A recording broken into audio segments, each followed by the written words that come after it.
Such is my life. Goodbye, Mercedes. Hello, Mini. It's a Mini Cooper S. Really pretty, convertible version as well. And it has something called Sidewalk. What the hell does Sidewalk mean? God knows. The Mark V and the Mark 7 GTI are both the best of those GTI cars you can have. The best fun, just a hoon of you, proper GTIs through and through. So yeah, buy one. Definitely not wrong with common rail diesels. They tend to last a long time because they don't tend to be too stressed out on the turbo all the time. Kind of a boring car, Kias generally are, but they're good value. You usually get a fair bit of kit in them. So yeah, I have no problem with that. Porsche Panamera is super cool if you got a family. It's okay, you know, there's only 2 seats in the back of it, but the 911 Turbo S is a phenomenal looking machine. I would prefer to see you in a Turbo S. I would actually prefer to see you in a standard S, no turbo. 2010, look at the history. Who's owned it? Has it been ragged to bits? Because the All-Beta tends to end up as a young person's car, so it tends to get a bad clutch or bad gearboxes or whatever. Still, it's a cool car to get you from A to B by the 1.2 petrol. 640D Grand Coupe all day long. Why would you want an Audi A7 Quattro when you got a 640D Grand Coupe? Super cool car and now out of production, so it's going to be worth a fortune. Come on, you gotta love this. Super cool, isn't it? With the roof down, look how far down it goes. Like it just goes all the way down. Isn't it super cool? Aguilanza. I haven't heard that name in a very long time. Super car. Absolutely super. Toyota started essentially with a massive turbo stuck underneath the bonnet. Brilliant. If you can find one in any sort of straight shape, buy it and collect it. It'll be worth a fortune. Look at this shiz over my head. Look. He's gonna get me. No, it's not.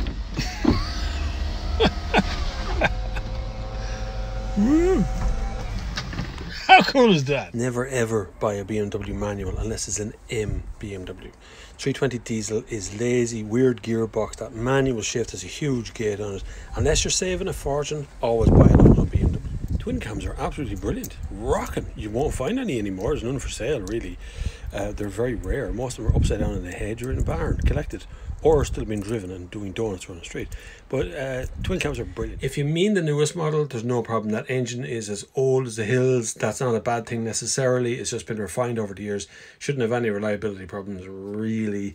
The model before that was the very same, so it should be okay. A bore over here has always been a saloon Golf. You know, it's basically a Golf inside and everything about it. So it's a Golf you're buying with a boot, but you can put a sheep in it if you like. You know, it's a big boot.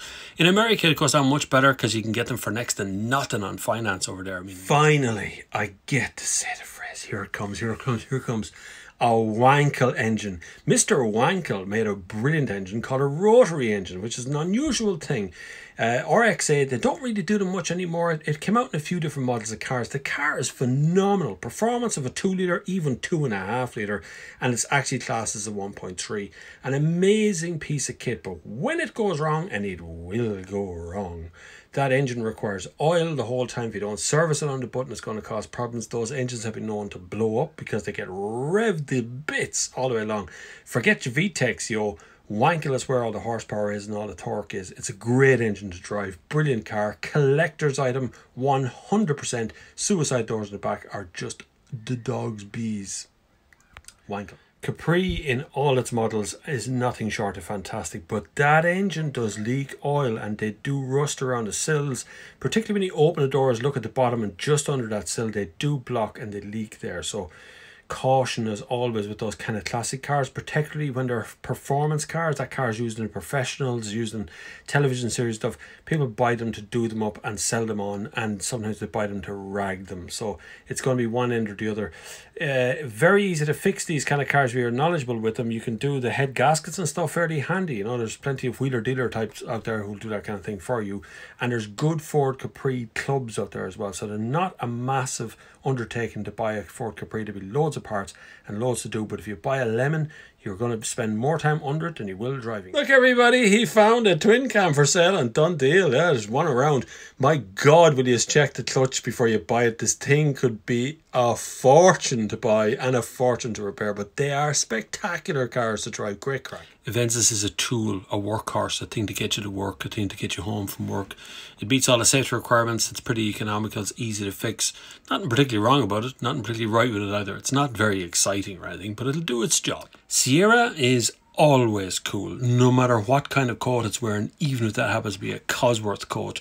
But if it happens to have the Cosworth on it, it is going to be a fantastic machine. Ford Sierra Sapphire Cosworth is always going to be worth it. That's actually an interesting one for me. I found the 2015 Type R to be far too hard on the rear suspension, and I mean bone-shakingly hard to live with. Not when, like, in sport mode on a track, fine, I can put up it hard, you know, when you're wearing a helmet or something, it doesn't really matter. But when you're driving down with the kids in the back of the car and you're living with the thing every day, it's just uncomfortable, you know, going across speed bumps and just doing day-to-day stuff. If you're going to buy it as a weekend car, track car, yeah, sure, no problem with that.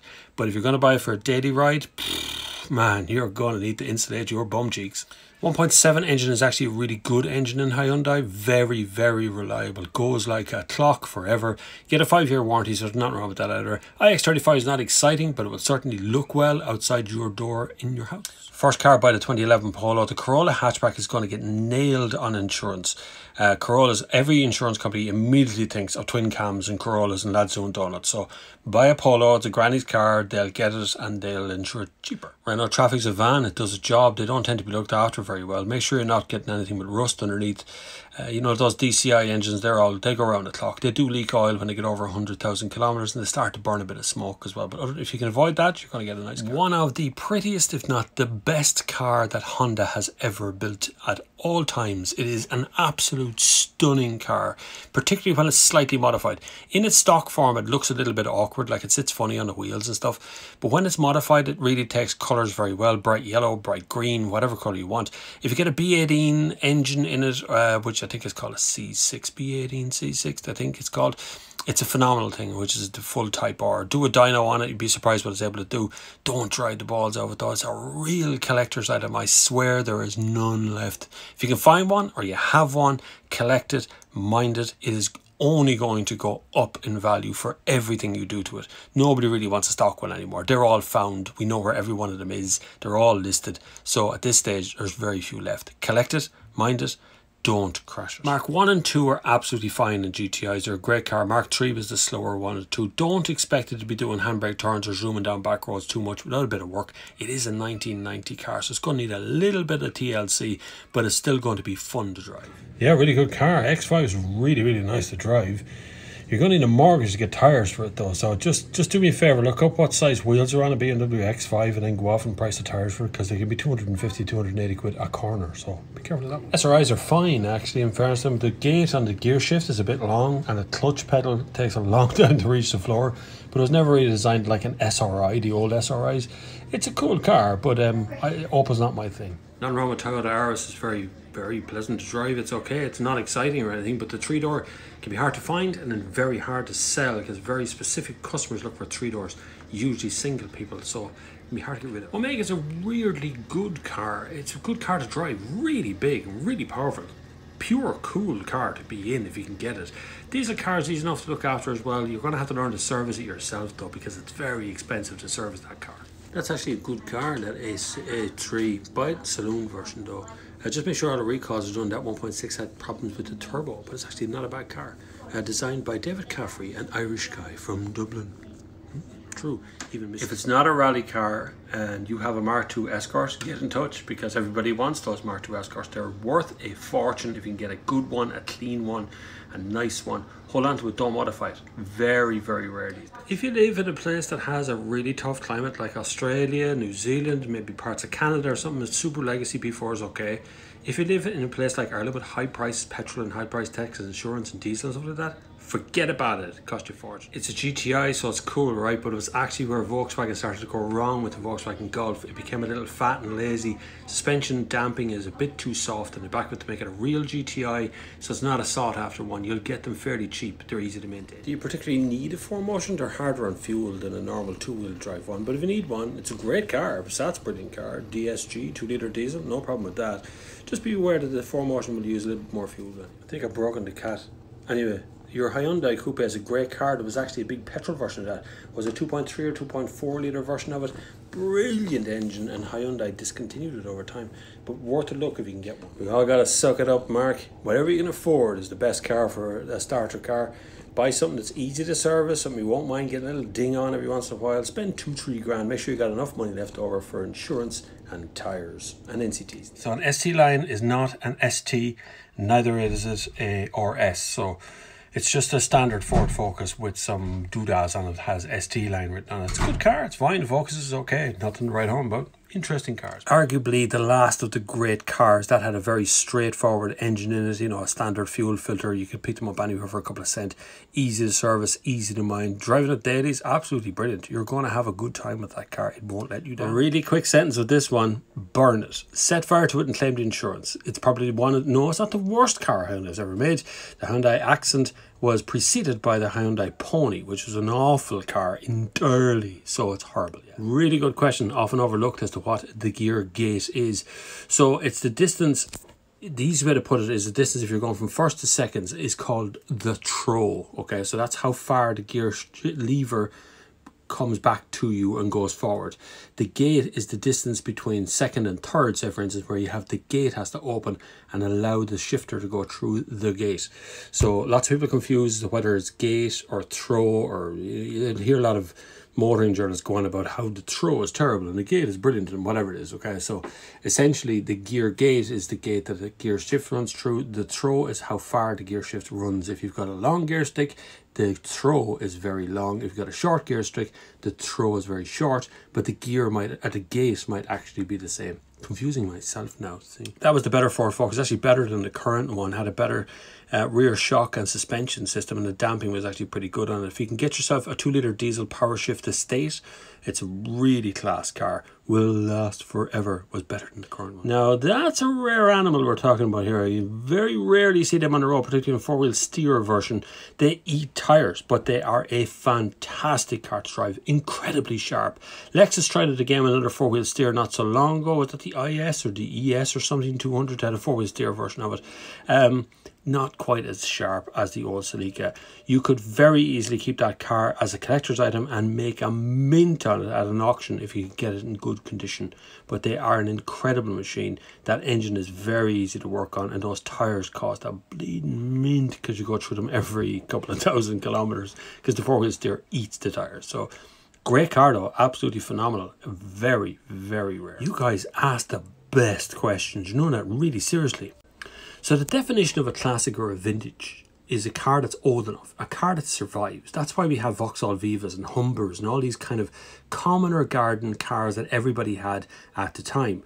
So a car that survives is a car that becomes a classic. A car that goes up in value, however, is a different thing. That's generally considered to be a rare car. So rare things tend to be things like Celicas. If you want to go back to Audi Quattros or something from the 80s, like Capris or Ford Escorts, any of those kind of cars, that they survive and they're rare, like an XR3i Escort, would be worth getting hold of, restoring, put in the garage and keep it there for another 10 or 15 years. As a retirement package, you're going to sell that again, maybe an extra 20 grand on that. It's become pretty rare over time.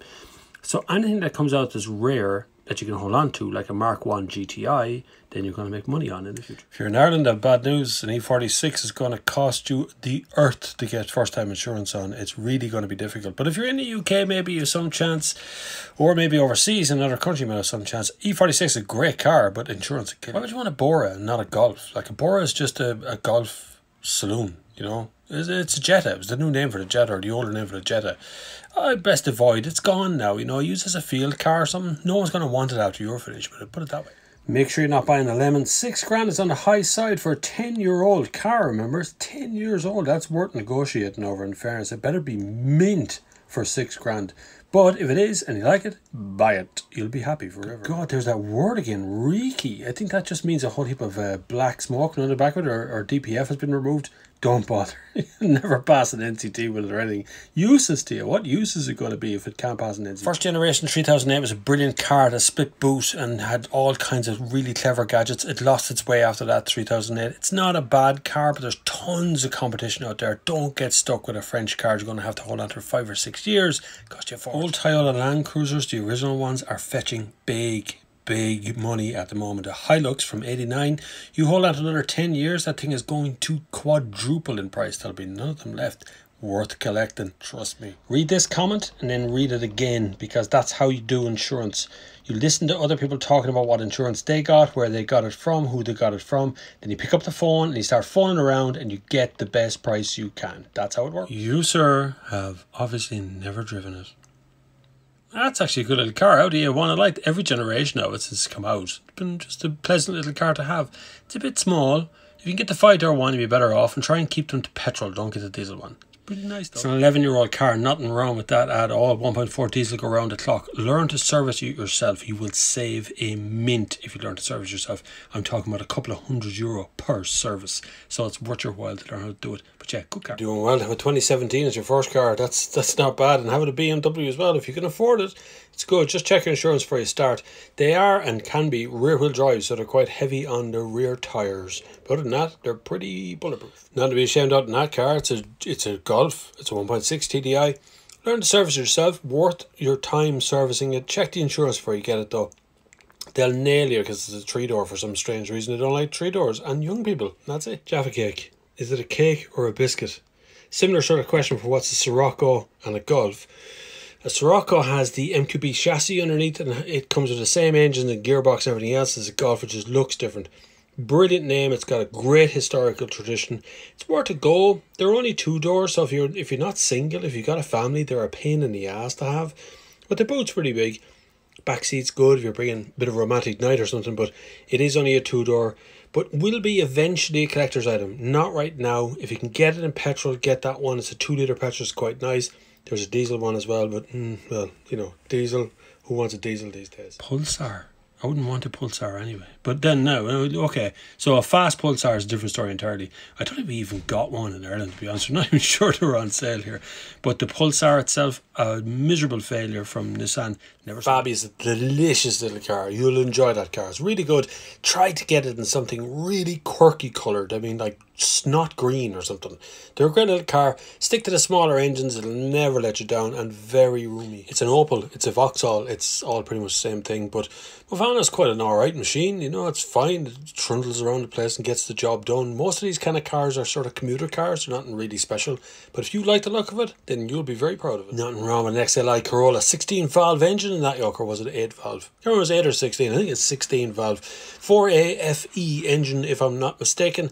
Long life spark plugs. Really good little car. Solid as a rock. Like most older French cars, it's worth more in insurance terms than it is for trading it in. If the key is broken, you can get those keys replaced at those key replacement places like Mr. Minute or whatever they're called.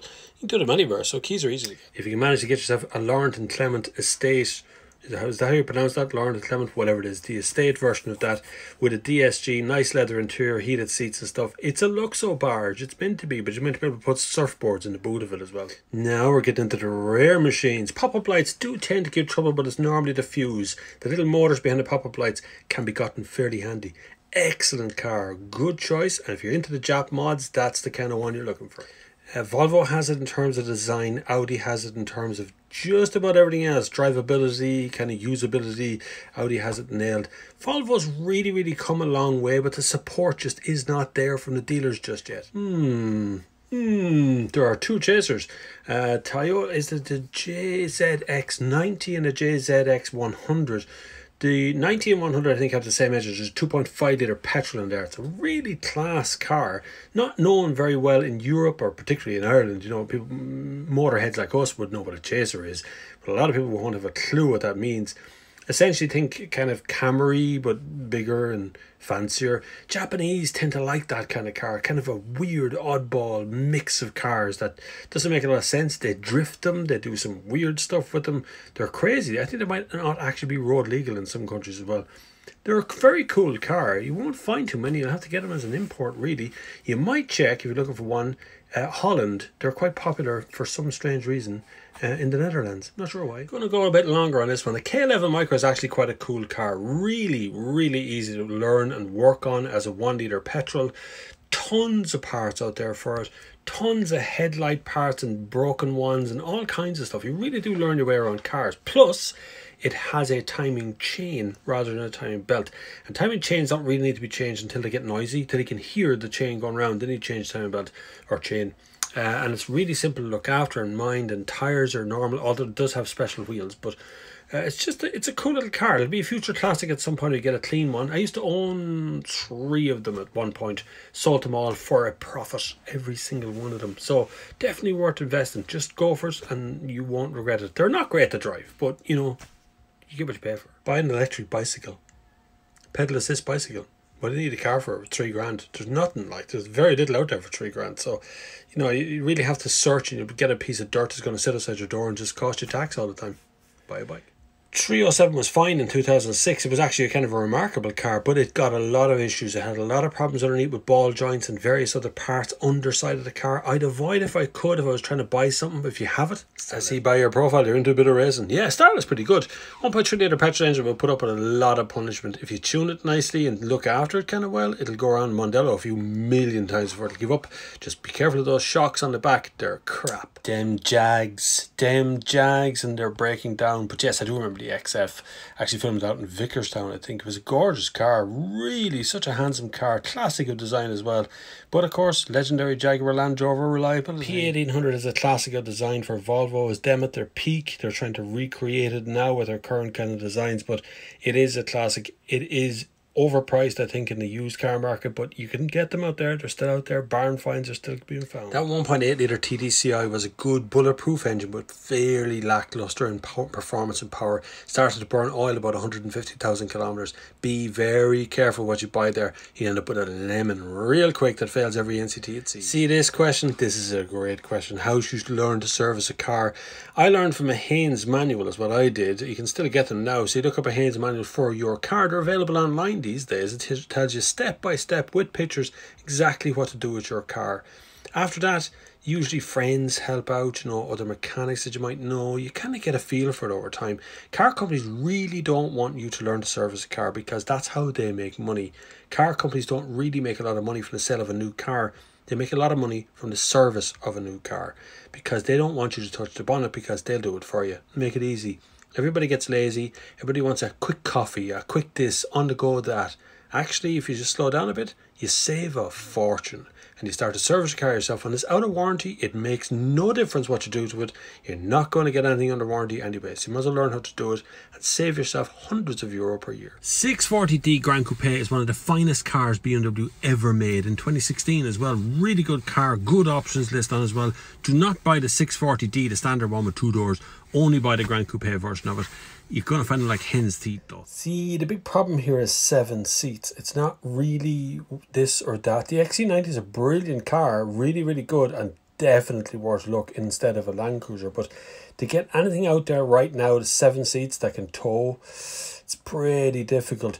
You could, as a curveball, really look at there is a 9-seat version of a Transporter from Volkswagen. It comes as a 4Motion with a tow bar, can tow up to 3,500 kgs. That could be worth a look. Something like that would be a real oddball thing. I know it's a van, I know it's not a car, but it's kind of cool at the same time. But yeah, XC90 is really where it's going to be in that level of car. There's nothing else out there that has big seats in it for 7 seats. If you're buying an Audi A7, buy second hand if you can. They're really pretty good value out there. 2 litre diesel's pretty good. 3 litre diesel's the one to actually have super looking car. Newer ones feel a little bit more dated than others though. Don't like the exterior. Interior is not too bad, a little bit tiny plasticky. Better to be looking at its sister car, brother car, I'm going to call it that, the Seat Leon. Brand new ones, absolutely super. Don't buy an FR, funny suspension, but really, really nice car. Oh yeah, I totally forgot about the Q7. wonder why. Not sure. Maybe it's forgettable or something. Anyway, yeah, Q7, you could add that to the list, I suppose, as well. Q8 looks like a tasty car, and it really does drive very well, particularly in the 3-litre version. But whether you want another great big SUV on the road for just being cool looking, buy an Audi e-tron if you want to be really universally accepted. If you mean from YouTube, no, not really. Most YouTubers don't make a whole lot of money. You have to make your content Americanized. If it goes down well in America, you'll make a bit of money out of it, but realistically, you don't.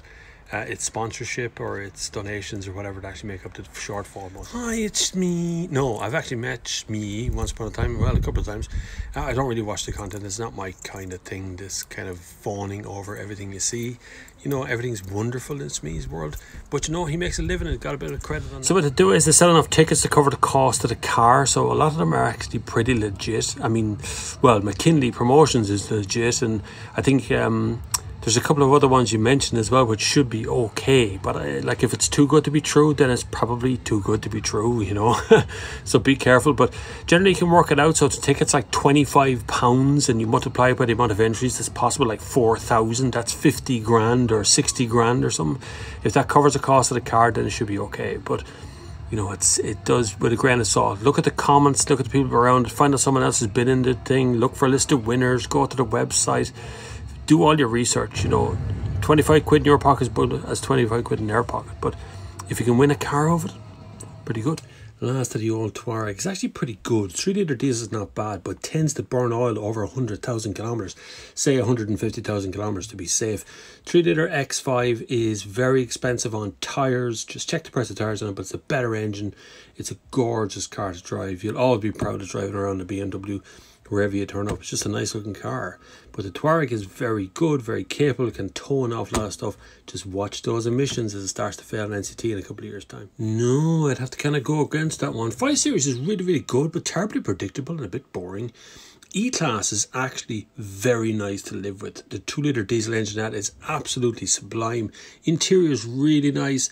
You know, you got a 3-pointed star out in front of you, so you're going to be happy following a Mercedes badge, you know.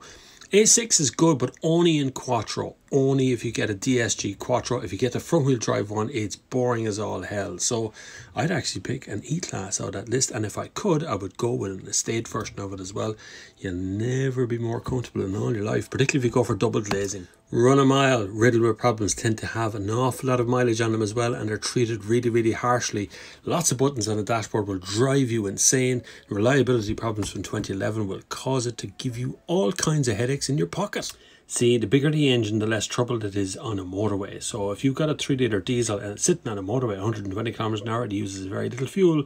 It's only when you're trundling around the town you actually start to use fuel, but they all do with that. Everything does. You're going to look like a guard driving on an I-40, but that's okay. Some people like that kind of thing. But other than that, the car is a bit like drizzle. It's a bit boring. It's a bit predictable. It's front-wheel drive. It's not going to excite you, but you know what? It's going to be reliable with a 5-year warranty. It's going to be broke. Just broke. It'll fall apart under you. It'll fall apart around you.